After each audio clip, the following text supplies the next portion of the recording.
All right, today we're diving into a really profound spiritual text called The Soul's Purification. It's all about this idea that divine love and, yeah, even suffering can guide us to our deepest purpose. So let's jump right in. We're going to start with a line that might, stop you in your tracks. All true knowledge of God is born of suffering. I mean, wow.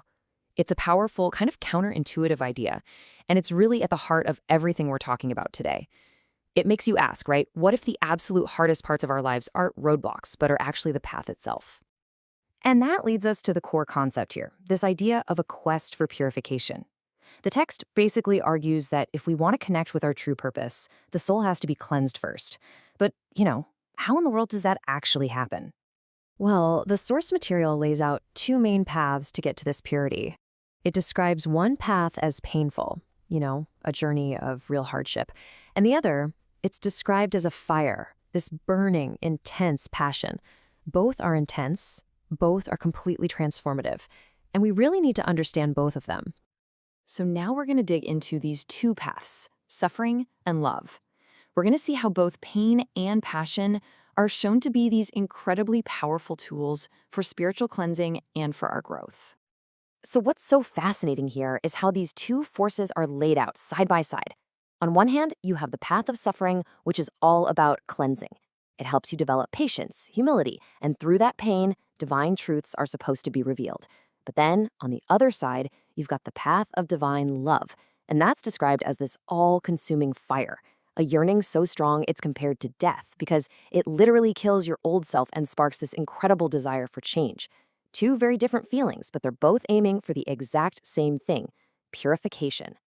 Let's just focus on suffering for a second, because the text completely reframes it. It's not a punishment, it's a source of these surprising gifts.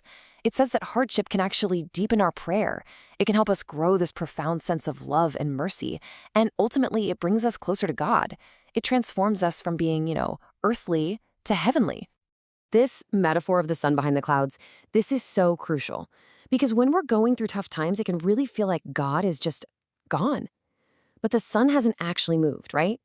It's just hidden. The text suggests that this feeling of distance isn't abandonment at all. It's actually part of a process designed to purify us, to force us to stop relying on ourselves so much. Okay, so if suffering and love are the tools for the journey, then what's the main obstacle? What's getting in the way? Well, according to this text, the enemy isn't something external. It's much, much closer to home. The enemy is within. The text calls this obstacle self-love. And we have to be really, really clear here. This has nothing to do with healthy self-esteem. This is talking about a very specific kind of secret pride. It's that little voice inside that's always justifying ourselves, always defending our ego, a lot of times even pretending it's for some righteous cause. This right here is what blocks our path to any kind of real inner peace. So, how does this self-love actually show up in our lives? Well, think about it.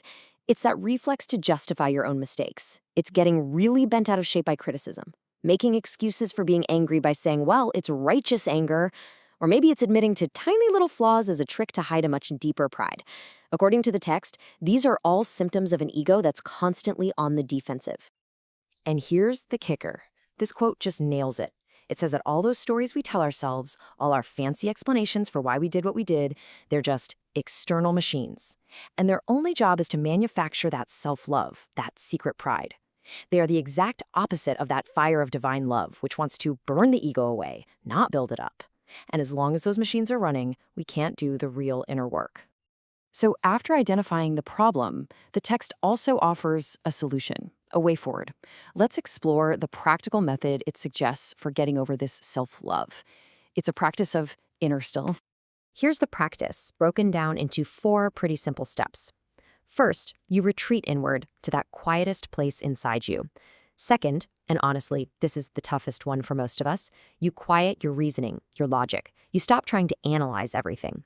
Third, you just gaze upon God. It's a state of quiet, simple contemplation. And finally, you practice humbly accepting everything that happens, the good and the bad, as if it's coming directly from His hand. And that right there, that's the whole game. This is a call to surrender. This path requires you to let go of the constant need for reasons, for explanations, for justifications, and instead to simply trust. It's a huge shift, moving from the mind to the spirit. So if you do all this, where does this journey of purification actually lead? Well, the text describes the final destination as nothing less than union with God. I just love this metaphor. It's not about becoming more of yourself, it's about becoming less.